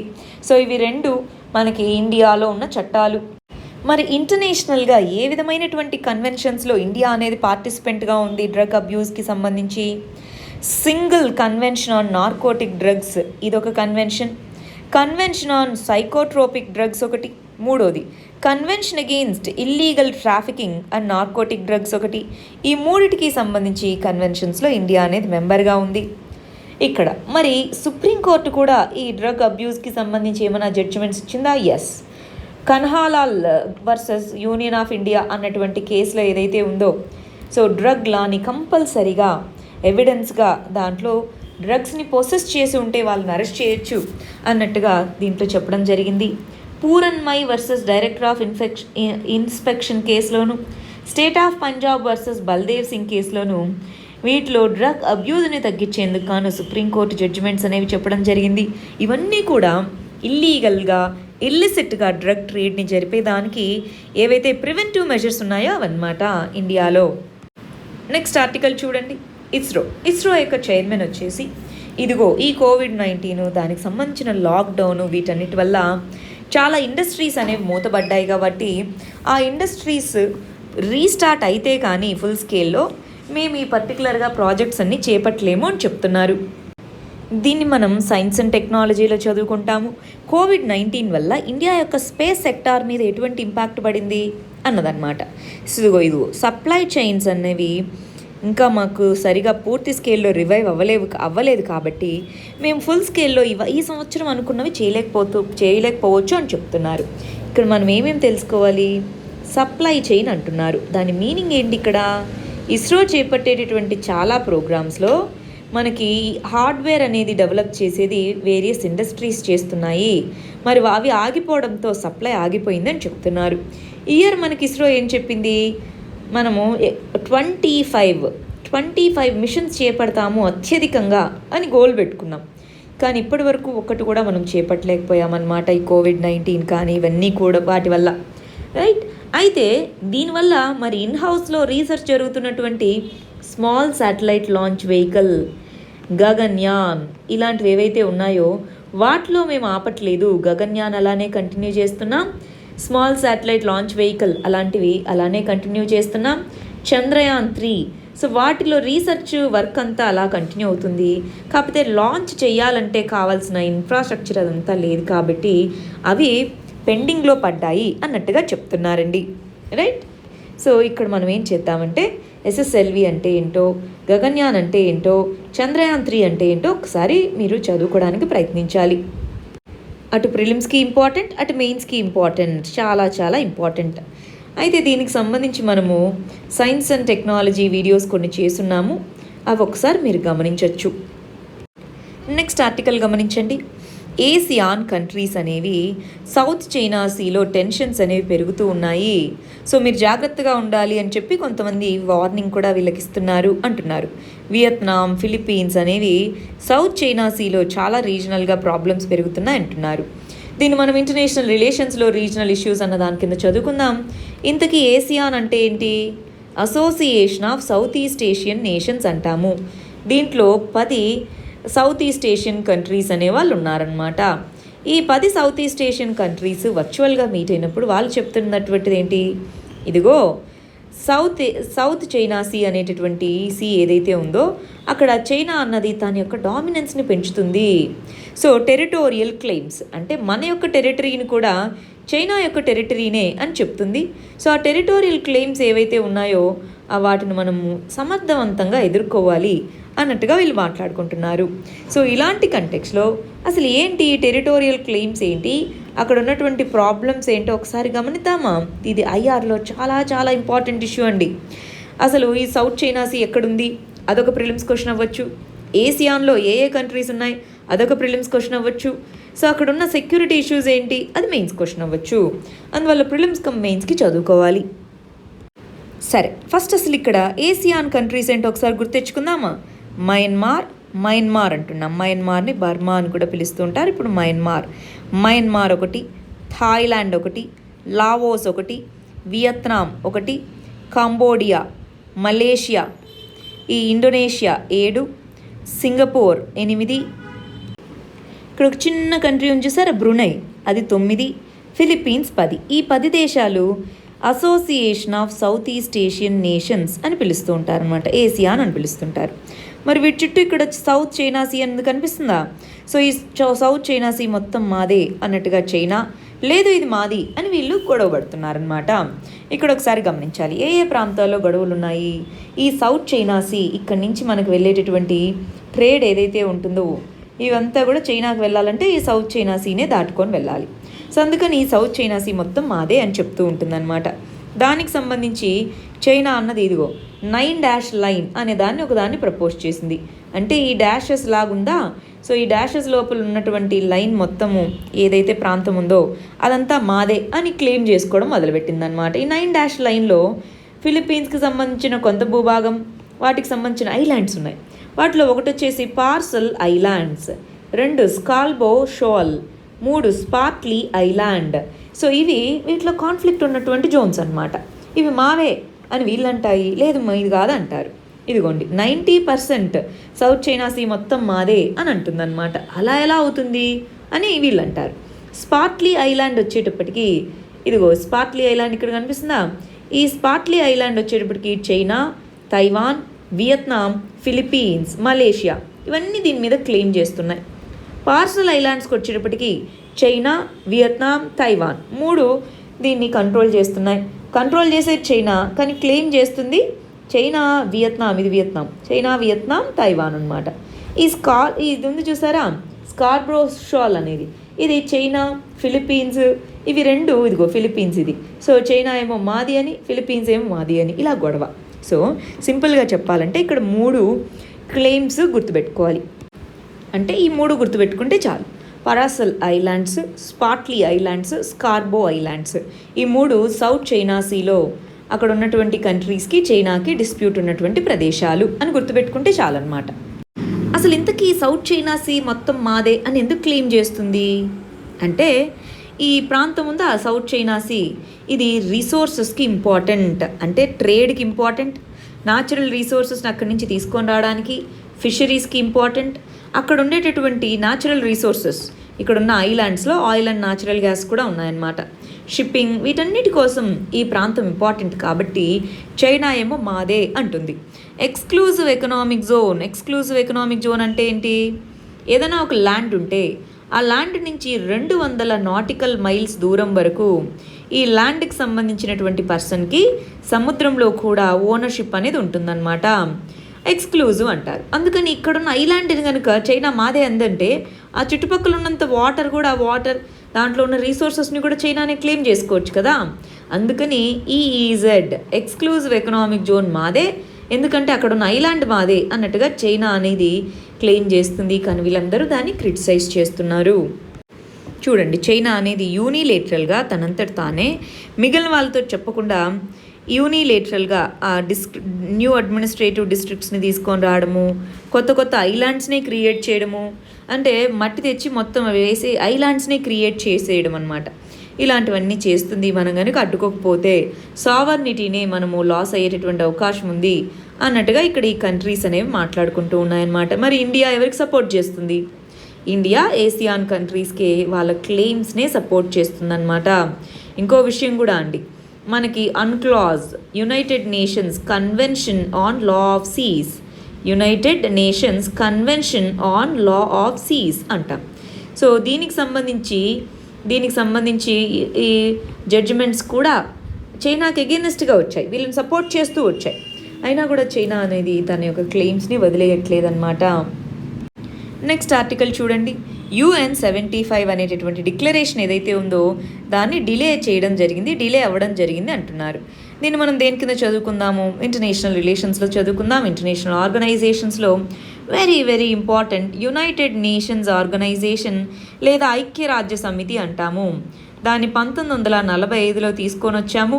అంటే 2020కి ఇప్పుడు మన 75 సంవత్సరాలు కంప్లీట్ చేసుకున్నాం అన్నమాట. 75 సంవత్సరాల్లో UN యొక్క అచీవ్మెంట్స్ ఏంటి, ఫెయిల్యూర్స్ ఏంటి, ఇలాంటి క్వశ్చన్స్ మనకి రావచ్చండి. చాలా జాగ్రత్తగా మీరు IR బుక్ ఓపెన్ చేసుకొని UN యొక్క అచీవ్మెంట్స్ ఏంటి, UN యొక్క ఫెయిల్యూర్స్ ఏంటి, లేదా ఇంకా ఏం ఇంప్రూవ్మెంట్స్ చేయొచ్చు అన్నట్టుగా UN అచీవ్మెంట్స్, UN ఫెయిల్యూర్స్, ఖచ్చితంగా UNకి సంబంధించి క్వశ్చన్ అనేది వచ్చే ఛాన్స్ ఉంది, జాగ్రత్తగా చూసుకోవాలి. సరే, యునైటెడ్ నేషన్స్ కన్వెన్షన్ అనేది తీసుకొని రావడం యునైటెడ్ నేషన్స్ 75 ఇయర్స్ సందర్భంగా వాళ్ళు ఒక డిక్లరేషన్ని రిలీజ్ చేస్తామన్నారు. అయితే ఆ డిక్లరేషన్లో ఒక పదాన్ని వీళ్ళు యూజ్ చేయడం జరిగింది. ఆ పదం పేరేంటి? Shared vision for common future అన్నటువంటిది. Shared vision for common future అని వాడారనమాట. ఇక్కడ కాన్ఫ్లిక్ట్ అయింది. ఎందుకని? బాగుంది కదా, shared vision of a common future అని వాడితే బాగానే ఉంది కదా. అయితే ఇది చైనా యొక్క ఫ్రేజ్ అనమాట. ప్రతిసారి చైనా ఇదే చెప్తూ ఉంటుంది ఇంటర్నేషనల్గా. అంటే మీరు చైనా చెప్పిన ఫ్రేజ్ని ఎలా తీసుకుంటారు అని కొంతమంది ప్రొటెస్ట్ చేయడంతో ఆ ఫ్రేజ్ని రీప్లేస్ చేస్తా ఉన్నట్టుగా చెప్పడం జరిగింది. మరి ఏం జరుగుతుందో చూద్దాం. ఇది చిన్న ఇష్యూ, కానీ మనము మెయిన్స్ పాయింట్ ఆఫ్ వ్యూలో దీన్ని చదువుకోవాలి. అందుకని ఈ ఆర్టికల్ తీసుకున్నాను నేను. ఇవాళ లాస్ట్ ఆర్టికల్ వచ్చేసి ఎకానమీకి సంబంధించినటువంటిదండి. ఎకనామిక్ రివైవల్ గురించి ఇక్కడ చెప్తున్నటువంటిది మన 15th ఫినాన్స్ కమిషన్ ఏంటి? కాన్స్టిట్యూషనల్ బాడీ, తెలుసు కదా. ఇది 5 సంవత్సరాలకు ఒకసారి దీన్ని కాన్స్టిట్యూట్ చేస్తారు. దేనికి సంబంధించి? Central pool of taxes, centre దగ్గర ఉండేటటువంటి ట్యాక్సెస్ ఏవైతే ఉంటాయో, ట్యాక్స్ కలెక్ట్ చేసినవి, ఆ ట్యాక్సెస్ని సెంటర్ నుంచి స్టేట్స్కి డివైడ్ చేయడం కోసం దీన్ని మనకు తీసుకొని వస్తుంటారు. మరి 15th ఫినాన్స్ కమిషన్కి సంబంధించినటువంటి chairman NK Singh, very important. NK Singh ఎవరైతే ఉన్నారో ఆయన చెప్తూ, ఇదిగో నేను ఫినాన్స్ కమిషన్కే కాదు FRBM fiscal responsibility and budgetary management act అనేది ఉంది. సో డెఫిసిట్స్ తగ్గించాలి, లోటు తగ్గించాలి అని. దీనికి సంబంధించి కూడా ఒక కమిటీకి ఈయనే హెడ్గా ఉన్నారనమాట. సో ఆయన ఎకానమీ రివైవల్ ఎలా చేయాలి, దేని మీద ఫోకస్ చేయాలి అని చెప్తున్నారు. దాని గురించి చూద్దామా? ఫస్ట్, పబ్లిక్ డెట్ అనేది పెరుగుతూ ఉంది అన్నప్పుడు మామూలుగా అయితే ఏం చేస్తారు? ఫిస్కల్ కన్సాలిడేషన్ అంటారు. ఫిస్కల్ కన్సాలిడేషన్ అంటే చూసి ఖర్చు పెట్టుకోవాలి, ఇష్టం వచ్చినట్టుగా ఖర్చు పెట్టకూడదు అన్నది ఫిస్కల్ కన్సాలిడేషన్ అనమాట. ఈ ఫిస్కల్ కన్సాలిడేషన్ నార్మల్గా అయితే చేసుకుంటారు. దీంట్లో డెట్ని తగ్గించాలి అన్నది ఆబ్జెక్టివ్ అనమాట. కానీ ఇప్పుడు ఉన్నటువంటి పరిస్థితుల్లో ఎకానమీని రివైవ్ చేయాలి అంటే స్పెండింగ్ పెరగాలా వద్దా? స్పెండింగ్ పెరగాలి. స్పెండింగ్ పెరగాలి అంటే దీనికి ఆపోజిట్గా జరగాలి, అవునా? దీనికి ఆపోజిట్గా ఏం చేయాలి? ఎక్స్పెండిచర్ అనేది పెంచుకుంటూ వెళ్ళాలి. సో ఈ ఎఫ్ఆర్బిఎంకి సంబంధించి మీరు ఫిస్కల్ కన్సాలిడేషన్ అని చూసుకోవాల్సిన అవసరం లేదు. ఎక్స్పెండిచర్ పెంచండి. ఎక్స్పెండిచర్ పెంచామండి. ఎక్స్పెండిచర్ పెంచితే ఏమవుతుంది? మన దగ్గర డిమాండ్ అనేది పెరుగుతుంది. పీపుల్ దగ్గర డబ్బులు ఎక్కువ ఉంటుంది, డిమాండ్ పెరుగుతుంది. డిమాండ్ పెరిగితే ప్రొడక్షన్ పెరుగుతుంది, అవునా? సో ప్రొడక్షన్ అనేది పెరిగితే ఏమవుతుంది?